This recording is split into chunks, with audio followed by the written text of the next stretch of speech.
आप देख रहे हैं अंतिम यात्रा शुभम तिवारी के साथ। तो चलिए बढ़ते हैं आज की कहानी की ओर। दोस्तों, आज जिस घटना के बारे में मैं बताने जा रहा हूँ वह राज भांजी की है, जिन्होंने मुझे व्हाट्सएप पर मैसेज करके बताया है। तो सबसे पहले राज भांजी को तहे दिल से धन्यवाद देता हूँ। बात तब की है जब राज भांजी बिजली विभाग में लाइनमैन थे और साल 1990 का था।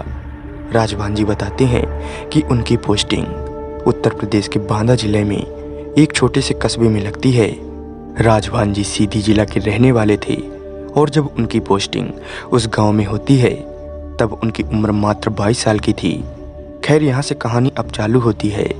राज भांजी बताते हैं कि रोजाना की तरह ही वो अपने कामकाज में लगे हुए थे और लाइनमैन होने के कारण उनको बहुत कुछ झेलना पड़ता था। एक तो नई नई पोस्टिंग थी, ऊपर से काम का दबाव उन्हें परेशान कर रखा था। गर्मियों का मौसम था जिसकी वजह से लाइट की प्रॉब्लम चल ही रही थी। अभी समय करीब शाम के 5 बजे हुए थे कि तभी एक फ़ोन आता है। गाँव भैया, गाँव का ट्रांसफार्मर जल गया है, जल्दी आइए और लाइट बंद कर दीजिए। इतना सुनते ही मेरे हक्का बक्का गोल हो जाते हैं और फिर मैं जल्दी से अपनी साइकिल लेकर चल देता हूँ। उस टाइम मेरे पास कोई भी वाहन नहीं था, जिसकी वजह से मुझे साइकिल में ही चलना पड़ता था। खैर, मैं साइकिल चला रहा था और फिर 3 घंटे बाद मैं उस जगह पर पहुँच जाता हूँ जहाँ पर गांव का ट्रांसफार्मर जल गया था। अब मुझे कुछ समझ में नहीं आ रहा था कि मुझे क्या करना चाहिए।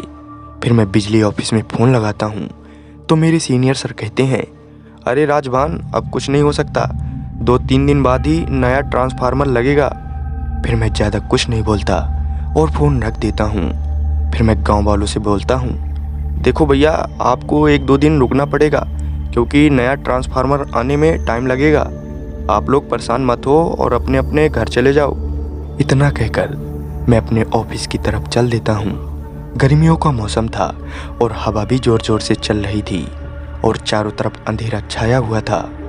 गांव से निकलते ही चारों तरफ कुत्ते जानवरों की आवाज़ सुनाई दे रही थी।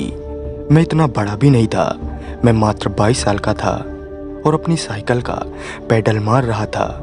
वह ज़माना ऐसा था कि दूर दूर तक इंसानों की कोई बस्ती नहीं रहती थी। मेरे पास एक कीपैड मोबाइल था जिसे मैं यूज करता था। अभी मैं गांव से बाहर निकला ही था कि तभी अचानक बादल गरजने लगते हैं। मैं मन ही मन में सोच रहा था कि कैसे भी करके मैं अपने ऑफिस पहुंच जाऊं। तभी फिर ज़ोर ज़ोर से बारिश होने लगती है। फिर मैं जल्दी से एक पेड़ की छांव में आ जाता हूं और बारिश बंद होने का इंतज़ार करता हूं। कुछ देर बाद बारिश बंद हो जाती है और मैं फिर चल देता हूं। इस बार मैं साइकिल थोड़ा तेज़ चलाता हूं और कुछ दूर जाते ही मेरे साइकिल की चैन उतर जाती है और मुझे बहुत गुस्सा आती है। मैं अब साइकिल की चैन बनाने लगता हूँ, लेकिन मेरी साइकिल की चैन चढ़ ही नहीं रही थी कि तभी फिर अचानक से एक शांत हवा का झोंका आया, मानो मुझे कोई छूकर निकल गया हो। इतना एहसास होते ही मैं समझ जाता हूँ कि कुछ गड़बड़ होने वाला है और मैं साइकिल फेंककर पैदल भागने लगता हूँ। तभी मेरी नज़र रोड के किनारे बने एक मरघट पर जाती है जहाँ 2 लाशें जल रही थी। फिर मैं आश्चर्यचकित हो गया कि भला बारिश के बाद भी ये लाशें कैसे जल रही हैं। फिर मैं जल्दी से अपने ऑफिस में फ़ोन लगाने की कोशिश करता हूँ तो फ़ोन ऑटोमेटिक स्विच ऑफ हो जाता है और मरघट की तरफ से वो दोनों लाशें मेरी ओर आने लगती है। मैं इतना देखते ही ज़ोर ज़ोर से रोने लगता हूँ और मेरा शरीर ठंड पड़ जाता है।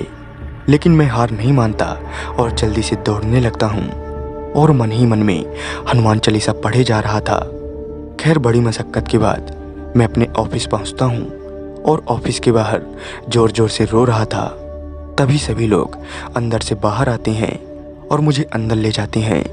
फिर मैं पूरी जानकारी अपने सर लोगों को देता हूँ तो वे लोग मेरी बात सुनकर डर जाते हैं और सुबह होने के बाद मैं अपने साथियों को उस जगह पर ले जाता हूँ जहाँ मैं फंस गया था।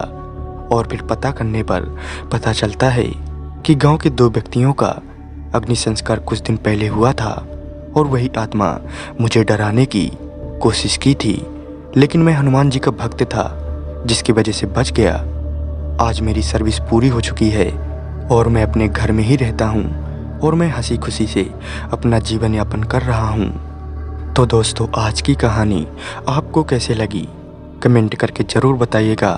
और यदि आप भी मुझे कोई रियल घटना के बारे में बताना चाहते हैं तो आप मेरे इंस्टाग्राम आईडी पर भेज सकते हैं। तो आज के लिए बस इतना ही। मिलते हैं किसी और घटना के साथ।